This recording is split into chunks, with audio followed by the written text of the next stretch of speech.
returning to 10. This is Southern New England's news leader. We're tracking breaking news on the night team tonight. A reported military coup in Turkey, chaos in the streets.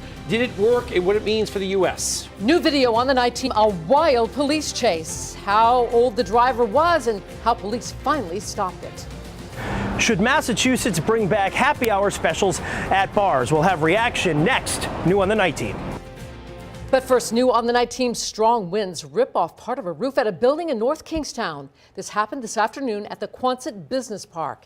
Employees say they saw a funnel-type cloud and then rushed inside for cover. Good evening, I'm Patrice Wood. They were smart to do that. Hi, everyone. I'm Dan Janik. The night team's Michelle San Miguel gives us a look at that damage tonight.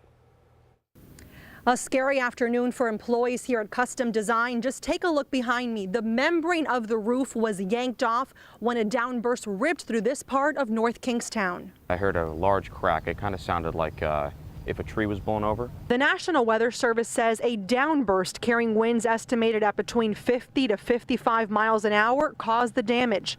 Those gusty winds blew off part of this roof shortly after 2 in the afternoon and plopped it up against a telephone pole. It happened so quickly and ended so quickly that by the time that we went back outside, there was sunshine. Viewer Ann Libby shared this photo of the storm dumping rain on Bristol. That's the same storm system that wreaked havoc on Custom Design in North Kingstown. It definitely was a rotating funnel type cloud. Adam Dias is just thankful no one was injured. He's the vice president of Custom Design, which manufactures customized displays.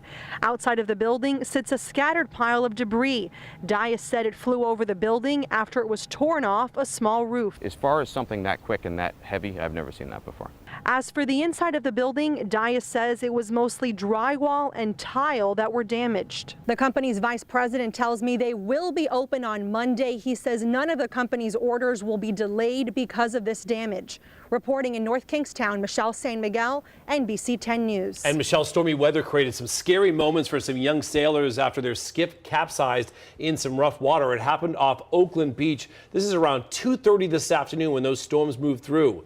Fire investigators tell us 8 sailing students were in a boat when it flipped in shallow water when that storm moved through. Everyone was wearing a life preserver and all made it back to shore uninjured. Those pictures, though, they really put everything in perspective of what happened here this afternoon. Yeah, some very ominous looking clouds out there. We figured something was up, right? Definitely. All right, so you're right. It started about 2:20, 2:30 or so this afternoon. Hi, everyone. That's when the alert started to come out. We were crawling across the bottom of your screen and sending as many updates as we could because it was such a fast, changeable situation for us this afternoon. I'm going to start with this image right here. These are some of the damage reports from earlier today. As I mentioned, 2:30 p.m., West Greenwich, trees and wires down. Exeter, about the same time, multiple tree limbs down on multiple streets. Power outages, North Kingstown, Bristol, Warwick. That overturned sailboat was reported between about 2:30 and 2:45. And as late as 3:15 p.m., Bristol. That's when you saw that heavy rain with that picture from Ann Libby that was in Michelle's story, about an inch of rain falling in about a half-hour's time frame from that cloud burst as it went through.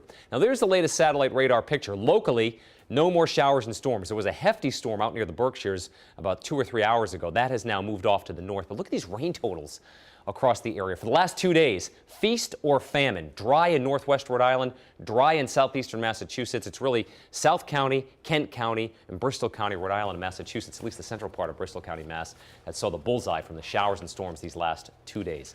All right, Dan and Patrice, back in a few minutes. We'll talk about the weekend. Will we see some rain showers and storms? An update on that for you in a little bit. We'll see you then. And Mark, you know how weather works around here. In some areas it's stormy, but in other areas like Narragansett, it was a beautiful day to get out to the beach and a good day for the NBC 10 Skin Check. You know, more than 100 of you turned out to Scarborough Beach and Narragansett to take advantage of free skin cancer screenings. Thank you so much for turning out, and in some cases they did spot some problems. Our NBC 10 Skin Check event continues next Sunday. That's July 24th at Roger Wheeler Beach in Narragansett from 12:30 to 2:30 in the afternoon. That's next Sunday. Remember, that's Governor's Bay Day, so free parking. So stop by and get a skin cancer screening free of charge. New on the night team, Triple E has been detected for the first time in Massachusetts this year. State public health officials say the virus was detected in a mosquito in Middleborough earlier this week. Triple E can be fatal to humans, but no human cases have been reported in Massachusetts this year or last year. Last week, West Nile virus was detected for the first time this year in Massachusetts in the Worcester area. Some new video just into the newsroom. Ripped a bus and a Providence fire truck involved in a minor accident. It happened here tonight as the fire truck was responding to a call. Engine 3 assisting a report of a person struck when the bus hit the bumper. This is a busy street, of course. Witnesses tell us that both vehicles were able to drive away. Another Providence fire truck, Engine 14, involved in an accident last night, also on the way to a call.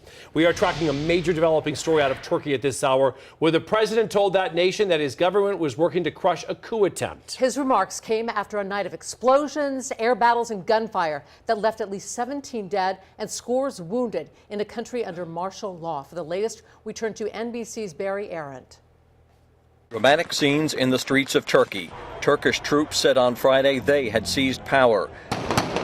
Gunfire and explosions rocked both the main city, Istanbul, and the capital, Ankara, in a chaotic night as government officials vowed to put down the coup attempt. President Tayyip Erdogan vowed that the coup plotters would not succeed, and crowds answered his call to defy a curfew order and take to the streets to support him. The State Department told U.S. citizens in Turkey to stay in their homes. Secretary of State John Kerry, who met Friday in Moscow with Russian officials, spoke with President Obama by phone.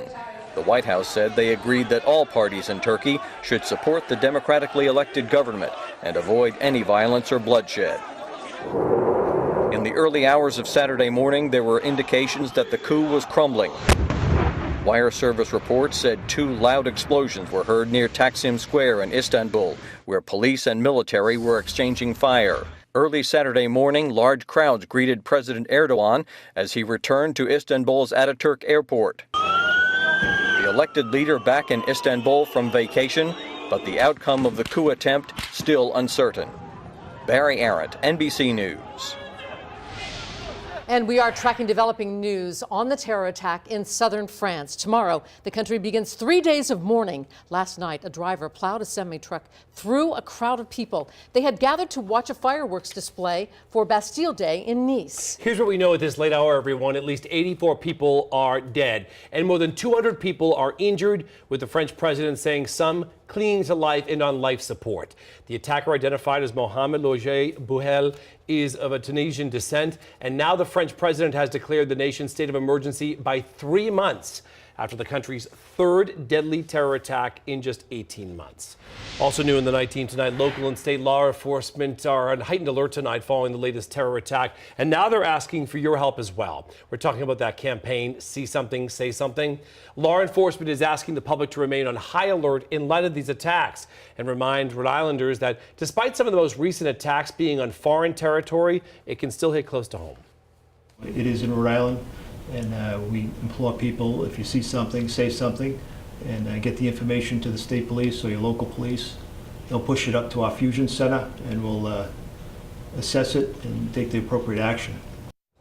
Lieutenant Colonel Catlow also tells NBC 10 they're constantly looking for ways to improve security at public gatherings across the state. And right now, police in South Kingstown are trying to figure out who vandalized a mosque. According to a witness, a man wearing all black broke the windows with an axe, and then he wrote hateful words about Muslims on the wall. The side of the mosque read, "Muhammad, prophet of butchers." Community leaders say they forgive whoever wrote the hateful message, and they pray for peace. You said you would forgive them. Absolutely. I would forgive them and hopefully educate them. There's a heightened sense of increased hate and non-tolerance, but I have strong confidence in the Rhode Island community. Those affiliated with the mosque say they do not tolerate violence and want the person who wrote the message to know that. New information on the Nice, France terror attack is constantly streaming into our newsroom tonight, and we want to know that we have you covered. You can find the newest developments as they happen on turn10.com. Also tracking the other big story of the day, big developments on Tom Brady's 4-game suspension in Deflategate. The Patriots quarterback, as many of you know, announced today he will not appeal to the Supreme Court. And Frank Carpano is here to tell us what this means for the start of the season. Frank? Well, Patrice, it means that they will be without their future Hall of Fame quarterback for 1/4 of the season. Brady, playing the odds, wanting to be done with waiting, said today he's giving up the legal fight and will serve the 4-game suspension. That announcement came via a Facebook post on Brady's page. He thanked the fans, his teammates, coaches, and owner Robert Kraft for their overwhelming support. Left unsaid is the fact that the Pats can now proceed to life without Brady for those first 4 games. And the likely replacements will be third-year pro Jimmy Garoppolo. He's backed up Brady the past 2 seasons, thrown just 31 passes in NFL games and completing 20 of those. And he has thrown just 1 touchdown. Still ahead, reaction from Patriots owner Robert Kraft and the Players Union. They say that their fight in this matter may not be over. Frank Carpano, Sports Team 10. And so that's it. As of now, Tom Brady will miss the first 4 games of the season after deciding to end his legal fight. To see how he stacks up with backup Jimmy Garoppolo, head to turnto10.com. New video on the night team and out-of-control street chase, how police finally stopped it and what the driver is accused of. Happy hour, a move tonight to bring it back locally. Would you be for it? Would businesses? The night team with the full report just 2 minutes away from now. Closed captioning on NBC 10 is brought to you by Cardi's Furniture and Mattresses. Have a good night with Nairobi's same-day mattress eye delivery 7 days a week.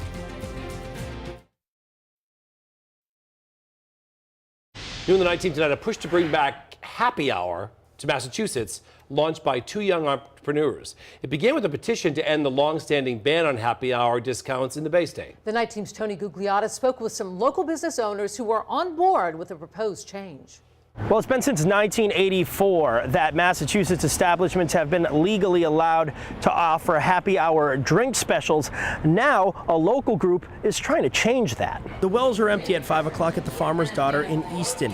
Chef owner Condra Goldrup says that would be different if the Bay State would allow her to offer early evening drink specials. We get a lot of out-of-staters that they keep asking us, where's your happy hour specials? What's going on? Now, 2 former Boston students have developed an app called Cheers, allowing people to set up time out together at a restaurant or bar and let the bar know electronically in advance so it can reserve a spot for them and offer them around. I think it's a good opportunity to meet up after work as well with coworkers just to chat. So I think it's definitely a great thing. And obviously good for business. Restaurateurs have to get creative to attract patrons now. We go to food, which has the advantage point, but the liquid end of the business talks. That's certainly what gets people in the door. The people I spoke to find no fault in bringing happy hour back. I think that if adults are working late, they're working like 9 to 5 jobs, I believe that after work they should have a chance to go and relax, have a drink, and then just come back and then get everything else done at home. If there are drink specials that are lower prices, I know that me being a new college graduate or first couple years in the workforce, it's nice to have that break, but a way to meet up with your friends too. And by the way, the same legislation exists in Rhode Island. No happy hour drink specials in that state either. In North Attleboro, Tony Gugliotta, NBC 10 News Night Team. New in the night team tonight, 3 people under arrest tonight on breaking and entering charges. According to Coventry Police, Corey Turilli, Travis Capron, and an unnamed juvenile were arrested earlier this week. It comes after an undercover operation by the FBI in which an agent purchased a handgun stolen during a recent house break-in. The homeowner later contacted Coventry Police to report the break-in and the items that were stolen. New developments tonight on the terror attack in Orlando. The Justice Department announcing it's launching an investigation into the police response to the Pulse nightclub shooting. 49 people died in the mass attack, and now the Department of Justice will assess the Orlando Police Department's response. It said its review will benefit the police and the community. The results will be used to help guide other agencies when responding to future incidents. It was a wild ride and it was caught on camera. This after police here in Florida say a 19-year-old stole a pickup truck. Take a closer look. The video shows the stolen truck driving erratically. See it right there? Yeah. Even in the median. At one point, he almost drives into the water. And then finally, deputies deploy stop sticks and corner him. There he is right there. Name is Zachary Downey, and police say he has a severe drug problem and sustains himself by breaking into cars. Time now to check Mark's updated Storm Team 10 forecast. All right, very rare to start with a look at the national high temperature map, but I thought this was interesting today. The 93-degree high temperature we had today in Providence beat the high temperature in Atlanta, beat it in Miami, beat the high temperature in New Orleans, matched the high temperature of 93 in Dallas today. So clearly we were among the hottest temperatures anywhere you would find in the country today for the highs. Pretty remarkable stuff. Look at that fiery sunset tonight. There is a summer sunset from Nancy Holt, Tiverton. Sun going down on this warm and humid night. Continues to be the case out there right now. Marilyn Moffett, similar sunset in Newport as well. Some of those clouds off there on the horizon as well. Those towering cumulus clouds, they were dramatic for a while there earlier today, building in the heat and the humidity. Tomorrow we may see some development in the cloud cover in the afternoon as well. Looks like a mostly sunny start and a good deal of sunshine through at least the early afternoon. Temperatures up near 90 degrees again. The dew point will be in the 60s versus the low 70s we had today, so it may not feel quite as hot or as humid, certainly, than as it was today, but it's still going to be a very warm, summery day with some building clouds during the afternoon. Live pictures of Providence tonight. Better visibility, certainly, than what we had earlier in the day, but it's still on the muggy side with 87% humidity, 75-degree temperature, and a very light wind. Barely a breath of a breeze for most of us tonight. All of us in the low and mid-70s. Between that 70 in Attleboro, one of the cooler temperatures, actually 77 still for you in Burrillville, and 76 Narragansett at the beach, 75 for New Bedford, mid-70s toward the Cape as well. Again, the high humidity blanketing all of southern New England. That oppressive air mass with temperatures, dew point temperatures near or above 70 degrees. They'll drop into the mid-60s by later tomorrow afternoon. So again, not quite as humid for us here on Saturday and Sunday. Some strong storms earlier this evening, not the ones here locally, but out toward the Berkshires. That was an impressive cell as it rolled right over Amherst and has now since weakened. And as we look at the wider picture here, this frontal boundary, it's very hard to make out tonight, but it is draped right there through western Massachusetts down across central Pennsylvania. This will slowly wash out over the next couple of days. By Sunday afternoon, it may just drift off our south coast, but here's that forecast again through tomorrow afternoon. Becomes the mechanism, the focus for maybe a few widely scattered inland showers and storms on Saturday. And then it settles off to the south as we head into Sunday morning. Sunday itself looks partly sunny. I know we see a few showers here popping up. There's a little weak disturbance that may be passing across southern New England, combining with building heat and some humidity as well. So we'll keep a close eye on both Saturday and Sunday afternoons, but it does look like mainly a dry forecast for us, especially near the beaches in the southern part of the area both days. Upper 80s tomorrow afternoon, beaches near 80 degrees with a partly sunny sky. And then on Sunday morning, again, we start near 70. We should see at least middle 80s for high temperatures and mid to upper 70s as you head toward the beach on Sunday. Again, good looking beach forecast tomorrow. Good deal of sunshine, light south breeze, a high tide at 6:30 tomorrow morning, and a low tide is at 12:30 in the afternoon. On the bay, look for a west-southwest wind 10 knots. Sun's up at 5:25. It sets tomorrow evening at 8:18. There's the weekend forecast. Again, some sun, building clouds, especially inland, and hot temperatures. 90 tomorrow, Patrice and Dan, mid-80s on Sunday, and it still looks quite warm as we start next week. Monday's high, 88. Back to you. All right, and ahead only at 11, U.S. flags lowered to half-staff again. Tonight, a look at the past 30 days of terror. Storm Team 10 reports are brought to you by Tarbox Toyota Hyundai, where you're in the driver's seat.